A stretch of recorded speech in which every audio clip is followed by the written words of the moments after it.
बिस्मिल्लाहिर्रहमानिर्रहीम अस्सलामु अलैकुम। आज की इस वीडियो के अंदर मैं आपको सिखाऊंगा कि आप किस तरह से अपनी शॉप की जो बिल बुक है वो बना सकते हैं। तो किसी भी तरह की बिल जो भी हो वो आप रसीद बिल की बना सकते हैं माइक्रोसॉफ्ट वर्ड के अंदर। तो चलें सबसे पहले स्टार्ट करते हैं। माइक्रोसॉफ्ट वर्ड की फ़ाइल आपने एक बना लेनी है और उसके बाद आपने पेज का और आप लोगों ने भी A4 रखना है, क्योंकि मोस्टली ज़्यादातर जो बिल होते हैं वो A4 साइज़ के ऊपर ही एडजस्ट होते हैं। उसके बाद सबसे पहले हम क्या करेंगे, यहाँ पे अपना लोगो लगाएंगे। और लोगो के लिए देखें, इंसर्ट में जाना है आपने और यहाँ पे पिक्चर पे क्लिक करना है। और पिक्चर पे क्लिक करने के बाद आपका जो लोगो यहाँ पे पड़ा हुआ है वो आपने सेलेक्ट कर लेना है। तो मैंने यहाँ पे सेव करके रखा हुआ है अपने फोल्डर के अंदर। ये देखें जी, ये लोगो इस तरह से आएगा। आपने ये देखिए आपके पास एक रैप की ऑप्शन आएगी, इसके ऊपर क्लिक करना है और क्लिक करने के बाद यहाँ पे देखिए आपके पास एक ऑप्शन है इन फ्रंट ऑफ टेक्स्ट, ये वाली, इसके ऊपर क्लिक कर देना है। और यहाँ से आपने अपने लोगों को, जो लोगों का साइज़ है उसको छोटा करके यहाँ पे टॉप के ऊपर एडजस्ट कर लेना है। उसके बाद आपने क्या करना है जी, यहाँ पे ऊपर लोगों के बिल्कुल सामने आपने एक टेक्स्ट बॉक्स लगाना है। तो टेक्स्ट बॉक्स के लिए आपने इंसर्ट के अंदर जाना है और यहाँ से ये देखिए टेक्स्ट बॉक्स है, इसके ऊपर क्लिक करना है। और नीचे आने के बाद ये देखिए ड्रॉ टेक्स्ट बॉक्स, इस तरह आपने इस एक टेक्स्ट बॉक्स लगा लेना है। और इस टेक्स्ट बॉक्स के अंदर आपने अपनी शॉप का नाम लिखना है जो भी आपका होगा। तो मैं यहाँ पे फ़िलहाल रेस्टोरेंट नेम लिख लेता हूँ। तो ये लिखने के बाद आपने इसका साइज़ जो है वो बड़ा कर लेना है। इसको ये देखिए आपका जो टेक्स्ट बॉक्स है, इस तरह आप अपने फ़ॉन्ट को सिलेक्ट कर लेना है, होम के अंदर आना है और यहाँ से अपना साइज़ जितना आपने रखना है वो कर लेना है। और यहाँ पे इसका स्टाइल जो भी रखना चाहते हैं वो आप कर सकते हैं। मैं आपको मशवरा दूंगा कि आप एरियल रख लें, यहाँ से आप बोल्ड कर लें। बोल्ड करने के बाद इसको अगर आप केस चेंज कर लेंगे तो ज़्यादा खूबसूरत ये आपका यहाँ पे देखें दिखाई देगा। उसके बाद देखिए आपके टेक्स्ट बॉक्स की ये लाइनें जो हैं ये दिखाई दे रही हैं, इनको आपने गायब कर देना है। गायब करने के लिए आपने इसको इस तरह से सिलेक्ट करना है। सिलेक्ट करने के बाद यहाँ पे देखिए ये आपके पास फॉर्मेट की ऑप्शन आ रही है, इसके ऊपर क्लिक करना है और यहाँ से शेप आउटलाइन के ऊपर जाना है और यहाँ से नो आउटलाइन कर देना है। देखिए जैसे आप नो आउटलाइन करेंगे आपकी ये वाली लाइनें गायब हो जाएंगी। उसके बाद इसको आपने क्लिक करना है फिर से और इसका साइज़ फ़ॉन्ट का हम थोड़ा सा और बड़ा कर लेते हैं और इसको यहाँ से सेंटर कर लेते हैं। लोगों को अगर आप थोड़ा सा और बड़ा करना चाहें तो आप कर सकते हैं, क्योंकि आपके पास अब स्पेस काफ़ी ज़्यादा है। तो यहाँ पे देखिए जैसे हम लोगों को बड़ा कर रहे हैं तो यहाँ से हमारा कुछ हिस्सा जो है वो छिप रहा है। वो इसलिए छिप रहा है क्योंकि यहाँ पे जो हमने टेक्स्ट बॉक्स लगाया है इसके अंदर जो कलर है वो वाइट है। तो हमने नो कलर करना है अपने टेक्स्ट बॉक्स का। तो फॉर्मेट के अंदर जाएंगे और यहाँ से देखिए शेप फिल के अंदर नो फिल कर देना आपने। अब देखिए ये वाला हिस्सा भी आपको दिखाई दे रहा है, ठीक है जी। इसी तरह यहाँ पे ऊपर हमने डेट की ऑप्शन देनी है। तो इंसर्ट के अंदर जाएंगे, फिर से यहाँ पे टेक्स्ट बॉक्स के ऊपर क्लिक करेंगे और यहाँ से ड्रॉ टेक्स्ट बॉक्स और यहाँ से हम इस तरह से डेट की ऑप्शन दे देंगे। ये देखिए जी कुछ इस तरह से। इसके अंदर हम लिखेंगे यहाँ पे डेट और कॉलन डालेंगे और यहाँ पे अब क्या करना है जी, हमने देखिए शिफ्ट के साथ आपने माइनस का बटन प्रेस करना है जो कि आपके बिल्कुल इक्वल के साथ है ऊपर टॉप रो में। तो जितनी बार प्रेस करेंगे उतनी लंबी आपकी लाइन यहाँ पे लग जाएगी। इसका भी हमने आउटलाइन बॉर्डर ख़त्म करना है। इसको सिलेक्ट करें, फॉर्मेट के अंदर आए, शेप आउटलाइन में जाएं और यहाँ से नो आउटलाइन कर दें और यहाँ से इसको आपने सेट कर लेना है, ठीक है जी। ये आपकी डेट आ गई। इसको भी आप एरियल कर लें यहाँ से और एरियल करने के बाद यहाँ पे क्लिक करें एक दफ़ा, यहाँ से रिमूव आफ्टर पैराग्राफ स्पेस कर दें और इसको नीचे कर दें ज़रा। ये आपकी यहाँ पे लाइन जो थी वो नीचे चली गई है, तो डिलीट के बटन से इसको थोड़ा सा सेट कर लेंगे, ठीक है। या फिर इस बॉक्स को आपने इस तरह बड़ा कर लेना है तो आपकी लाइन ठीक हो जाएगी। ये ले जी, इसके भी जो अंदर कलर है वो भी हम यहाँ से सिलेक्ट करने के बाद नो फिल कर देंगे। अब ऐसा करने के बाद अब क्या करना है जी, हमने नीचे यहाँ पे इसी की कॉपी बनानी है। तो कॉपी बनाने का सिंपल और आसान सा तरीका, कंट्रोल का बटन प्रेस करना है आपने और ये जो आपकी शेप है यानी कि ये जो आपका टेक्स्ट बॉक्स है, ये मैं जूम करके दिखाता हूँ। ये देखें, इसकी किसी भी लाइन के ऊपर, चाहे ये वाली नीचे वाली हो, ऊपर वाली, ये साइड वाली, दाएं बाएं वाली, उसके ऊपर आपने अपने कर्सर लेके जाना है, कंट्रोल का बटन प्रेस करना है और इस शेप को आपने इस तरह से मूव कर देना है जहाँ भी आप इसको करना चाहते हैं। तो इसको मैं यहाँ पे ला के मूव कर रहा हूँ, तो देखिए मेरी कॉपी बन गई है वहाँ से यहाँ तक। इसके अंदर हमने क्या करना है जी, सिर्फ इस चीज़ को चेंज करना है। सिलेक्ट करने के बाद यहाँ पे हमने लिखना है कस्टमर नेम। ओके जी, अगर स्पेलिंग मिस्टेक हो जाए तो राइट क्लिक करके आप ठीक कर सकते हैं। कस्टमर नेम के बाद हमने लगानी है, यहाँ पे लाइन लगी हुई है, यहाँ से ये देखिए इस वाले एरिया से हमने अपनी ये जो टेक्स्ट बॉक्स का डिब्बा है इसको हमने बड़ा कर लेना है और यहाँ से हम क्लिक करके शिफ्ट और माइनस का बटन प्रेस करके रखेंगे। ये देखिए हमारी लाइन बड़ी हो जाएगी, इतनी काफ़ी है। उसके बाद हमने क्या करना है जी, इसको नीचे की जानब और कर लेंगे बड़ा।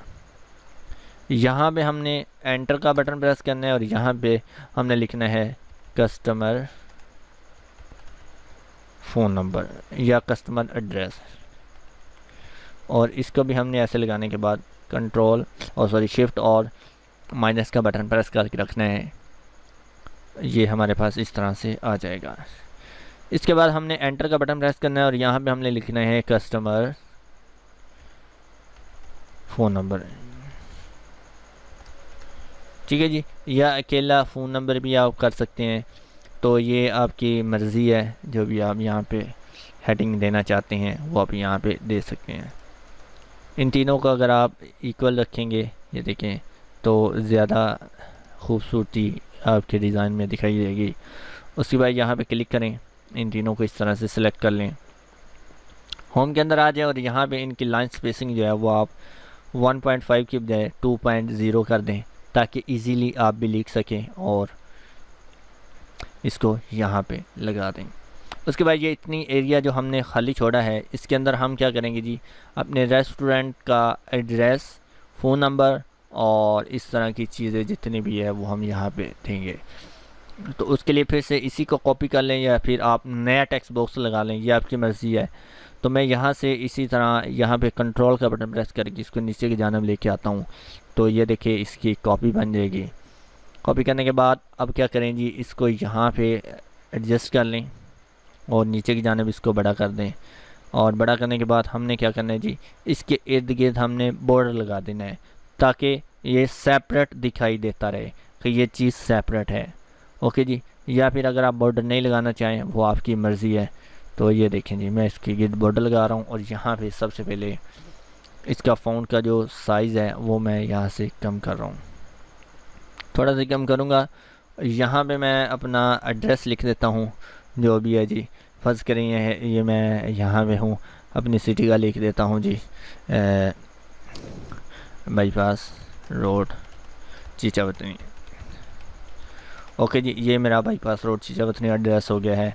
और यहाँ पे मैं अपनी वेबसाइट का नाम लिख लेता हूँ www.restaurant.com। उसके बाद यहाँ पे मैं अपना जीमेल लिख लेता हूँ restaurant.gmail.com। ठीक है जी, इस तरह से आप अपनी एडिशनल जो भी आपकी इन्फॉर्मेशन है वो आप यहाँ पे दे सकते हैं। यहाँ पे आप अपना नंबर लिख सकते हैं और ये मैं कुछ इस तरह से नंबर लिखता हूँ इसका। ओके जी, यहाँ पे इसको आपने कम कर लेना है। मज़ीद हम इसकी खूबसूरती के लिए इसकी जो लाइन स्पेसिंग है वो यहाँ से बढ़ा देते हैं, और इसके अलावा हम क्या करेंगे, इसको यहाँ पे कुछ आइकन्स ऐड कर देंगे। जैसे कि ये एड्रेस है, एड्रेस के लिए हम एड्रेस का आइकन ऐड करेंगे। तो उसके लिए देखिए मैंने एक फ़ॉन्ट इंस्टॉल किया, फ़ॉन्ट अवासम, वो आपको इंटरनेट से मिल जाएगा। तो यहाँ पे हम क्या करेंगे, क्लिक करेंगे इंसर्ट के, ये देखें इंसर्ट के अंदर सैम्बल के अंदर आएंगे और यहाँ पे क्लिक करने के बाद हम क्या करेंगे, मोर सैम्बल के अंदर जाएंगे और यहाँ पे ये देखिए यहाँ पे आपने टाइप करना है फ़ॉन्ट अवासम। तो ये मैंने F1 लिखा हुआ है और यहाँ पे क्लिक करूँगा, ये देखिए फ़ॉन्ट अवासम रेगुलर के ऊपर क्लिक करूँगा तो ये देखिए मुझे यहाँ पे मुख्तलिफ आइकन्स नज़र आ रहे हैं।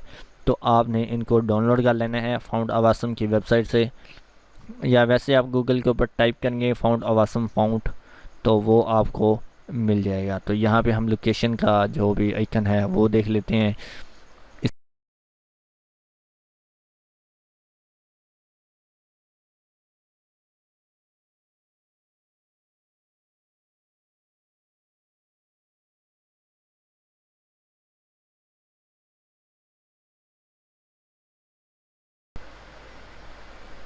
तो ये मैंने वहाँ से इंसर्ट कर लिए हैं। अब इनको मैं क्या करूँगा, यहाँ से इसको उठा के इसके ये देखें, यहाँ से इसको सेलेक्ट करूँगा, या फिर आप लेदर लेदर से क्लिक करके भी कर सकते हैं।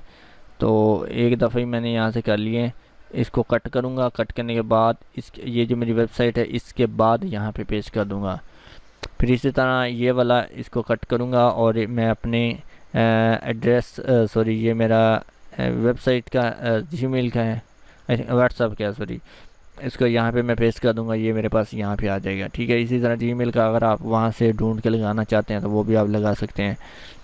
इस साइज़ को मैं छोटा करके यहाँ पे देखिए इस तरह से एडजस्ट कर दूंगा, और यहाँ पे देखें ये मेरे पास एक खूबसूरत सा अंदाज बन गया है।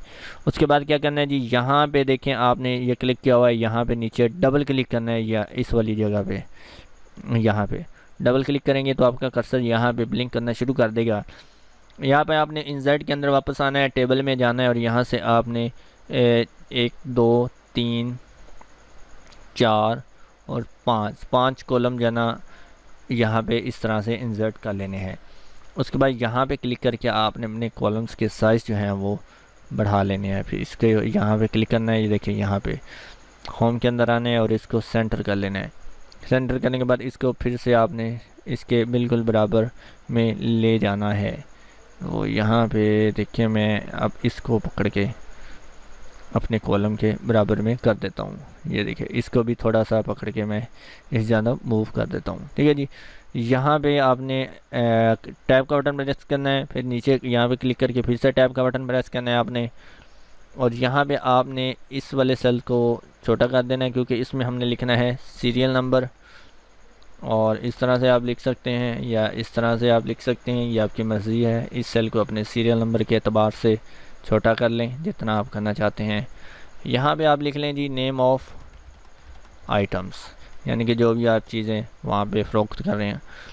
उसके बाद इसको यहाँ से थोड़ा सा बड़ा कर दें। यहाँ पे आप लिखें जी क्वांटिटी, QTY लिख दें, और यहाँ पे आप रेट लिख दें, और यहाँ पे आप अपनी अमाउंट लिख दें। ठीक है जी, अब इन सेल्स को आपने जितना छोटा करना है, तो मैं इस स्पेस के एतबार से चाहूँगा कि मेरी जितने भी ये तीनों सेल्स हैं ना, इनका जो साइज़ है वो एक जैसा होना चाहिए। तो मैं इस तीनों को इस तरह सेलेक्ट करूँगा, लेआउट के अंदर आता हूँ, और यहाँ पे आने के बाद यहाँ पे देखिए डिस्ट्रीब्यूट कॉलम की ऑप्शन है, इसके ऊपर क्लिक कर दूँगा। देखिए तो उतनी स्पेस के एतबार से इसने इन तीनों सेल्स को ऑटोमेटिक एडजस्ट करके जगह बना दी है। अब देखिए इसको आपने इस तरह से ऊपर वाली लाइन को सिलेक्ट करना है, और यहाँ से आपने इनको सारे को यहाँ पे लेआउट के अंदर ही ये सेंटर अलाइन कर देना है। उसके बाद यहाँ से आपने ये देखिए ये वाली लाइन है, इस पर क्लिक करके इसको नीचे ले जाना है, और पेज को ज़रा जूम आउट कर लें यहाँ से ताकि आपको भी दिखने में आसानी हो। नीचे ले आना है यहाँ तक, ठीक है, सॉरी यहाँ तक। उसके बाद थोड़ा सा हम इसको और ऊपर कर लेते हैं, यहाँ पे क्लिक करें। मैं ज़रा इसको जूम कर लेता हूँ, कंट्रोल और मेरे पास जो माउस का व्हील है उसको ऊपर की जानब अगर आप घुमाएंगे तो आपकी स्क्रीन जूम इन और जूम आउट होगी, ऊपर नीचे करेंगे तो। यहाँ पे मैं देखें क्वांटिटी वाले सेल के अंदर, यहाँ पे रेट के अंदर मैं लिखूँगा टोटल। उसके बाद टैब का बटन प्रेस करेंगे, यहाँ पे फिर से टैब का बटन प्रेस करेंगे, आपके पास एक नई रो और कुछ कॉलम्स ऐड हो जाएंगे। यहाँ पे आपने लिखना है VAT लिख दें, यहाँ पे आप लिख दें ग्रैंड टोटल। ठीक है जी, G टोटल या ग्रैंड टोटल।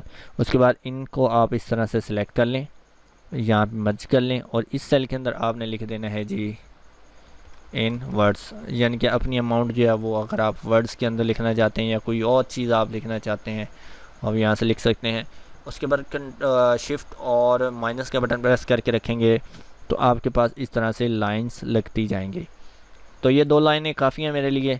इनको इस तरह से सिलेक्ट करना है, होम के अंदर आना है और यहाँ से आपने इनका साइज़ जितना भी रखना है, तो 2.0 रख रहा हूँ। यहाँ पे क्लिक करके देखिए बिल्कुल ऊपर लाइन के साथ लगा हुआ है, क्लिक करूँगा, यहाँ पे add space after paragraph space कर दूँगा और यहाँ पे देखिए मेरे पास कुछ इस तरह से ये ऑप्शंस ऐड हो गए हैं। फिर इनको इस तरह से सिलेक्ट करके लेआउट के अंदर और यहाँ से डिस्ट्रीब्यूट रो कर दूँगा और यहाँ से इनको ये वाला सेंटर अलाइन कर दूँगा। ठीक है जी। अब ये इतनी चीज़ हमारी देखिए ऊपर वाली और ये इस तरह की बन गई है। अब नीचे हमने एक ऑप्शन देनी है रिसीविंग पर्सन की, यानी कि जो आपका बिल रिसीव करेगा उसके सिग्नेचर होंगे और जो आपका बिल देगा यानी कि गिवर होगा उसके सिग्नेचर होंगे। तो उनके लिए हम क्या करेंगे, यहाँ पे नीचे 2 टेक्स्ट बॉक्सेस लगा लेते हैं। इंसर्ट के अंदर जाएंगे, यहाँ पे टेक्स्ट बॉक्स पे क्लिक करेंगे, ड्रा टेक्स्ट बॉक्स पे क्लिक करना है और यहाँ पे हमारे पास ये देखें कुछ इस तरह से, ये देखें जी, रिसीवर SIGNATURE सिग्नेचर। और रिसीवर की स्पेलिंग में हमेशा कुछ ऐसे ही RECIVER होता है आई थिंक, रिसीवर सिग्नेचर। और इसको हमने क्या करना है, यहाँ पे देखें इसके शुरू में आप लोगों ने क्लिक करना है, एंटर का बटन प्रेस करना है और इसके ऊपर आपने यहाँ पे देखिए शिफ्ट और माइनस के साथ ये इस तरह से लाइन लगा देनी है और इन दोनों का आपने इस तरह से सिलेक्ट करना है, होम के अंदर आना है और यहाँ से लाइन स्पेसिंग इनकी आपने इस तरह से ख़त्म कर देनी है। देन आपने इनको यहाँ से सेंटर कर देना है, तो ये देखिएगा आपके पास कुछ इस तरह से आ जाएगा। और यहाँ पे आपके पास देखिए अब टेक्स्ट बॉक्स की जो बॉर्डर है वो नज़र आ रहा है, इसको सिलेक्ट करें, फॉर्मेट के अंदर आएँ और यहाँ से शेप आउटलाइन को आपने नो आउटलाइन कर देना है। ये आपके पास रिसीवर सिग्नेचर की ऑप्शन इधर आ गई। इधर आपने गिवर सिग्नेचर करने हैं तो कंट्रोल का बटन प्रेस करना है और यहाँ पे क्लिक करके आपने ले जाना है। और मैं सजेशन दूंगा कि आपने बिल्कुल इसके सामने ही लेके जाना है। तो कंट्रोल के साथ एक और की है शिफ्ट की, वो भी आप प्रेस कर लें तो देखिए बिल्कुल उसी के इक्वल ही आपका ये जो टेक्स्ट बॉक्स है मूव भी होगा और कॉपी भी होगा। ये देखें, अब इसको आप कर दें यहाँ पे गिवर सिग्नेचर। ठीक है जी। तो ये देखें जी, अब आपकी मुकम्मल बिल बुक जो है A4 पेज के ऊपर कंप्लीट है। इसके आप प्रिंट निकाल सकते हैं, इसी के अंदर आप जो भी करना चाहें कर सकते हैं।